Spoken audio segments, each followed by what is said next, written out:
അതൊരിക്കലും നമുക്ക് ഇഗ്നോർ ചെയ്യാൻ പറ്റില്ല. Hello, welcome to episode 3 of decode boys with me. അപ്പൊ ഇന്ന് ഞാൻ വന്നിരിക്കുന്നത് കുറച്ച് സ്റ്റാറ്റിസ്റ്റിക്സ് ആയിട്ടാണ് കേട്ടോ. അപ്പൊ US 2012 നടന്ന ഒരു സ്റ്റഡിയിൽ ഐഡന്റിഫൈ ചെയ്തതാണ് 70% ഓഫ് മെയിൽ ഫ്രണ്ട്സിനും അവരുടെ ഫീമെയിൽ ഫ്രണ്ട്സിന്റെ അടുത്ത് അട്രാക്ഷൻ തോന്നിയിട്ടുണ്ട്. നേരെ മറിച്ച് തിരിച്ചു നോക്കുവാണെങ്കിൽ അബൌട്ട് ഒരു 20% ഫീമെയിലിനാണ് ആ ഒരു ഫീലിംഗ് വന്നിട്ടുള്ളൂ. അപ്പൊ US പോലുള്ള ഒരു ഡെവലപ്ഡ് കൺട്രിയിൽ ഇതാണ് പെർസെന്റേജ് എങ്കിൽ പെട്രിയാർക്കിയും മിസോജിനിസവും എല്ലാം ഉള്ള നമ്മുടെ ഇന്ത്യയില് ഈ ഒരു പെർസെന്റേജ് എത്ര കൂടുതലായിരിക്കും ഞാൻ ഇനി പ്രത്യേകം എടുത്ത് പറയണ്ടല്ലോ.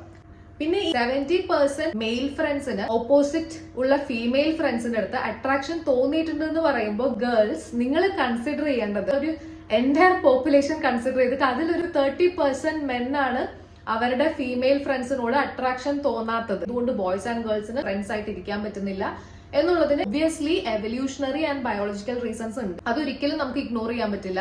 അതിന്റെ കൂടെ തന്നെ നമ്മുടെ സൊസൈറ്റിയും ഒരു പരിധി വരെ ഒരു കാരണമാണ്. ഇപ്പൊ ചെറുതായിരിക്കുമ്പോൾ തൊട്ട് തന്നെ പിയർ പ്രഷർ അല്ലെങ്കിൽ കളിയാക്കുന്നത് ഒരു കുട്ടി വളർന്നു വരുന്ന ആ ഒരു സ്റ്റേജിൽ ഉള്ളതുകൊണ്ട് അങ്ങനത്തെ പല കാര്യങ്ങൾ ഇതിന് കാരണമാവുന്നുണ്ട് കേട്ടോ. അപ്പോ എന്തിനെ പറ്റിയിട്ടാണ് ഞാൻ സംസാരിക്കേണ്ടത് എന്നുള്ളതൊക്കെ കമന്റ് ബോക്സിലൂടെ അറിയിക്കും.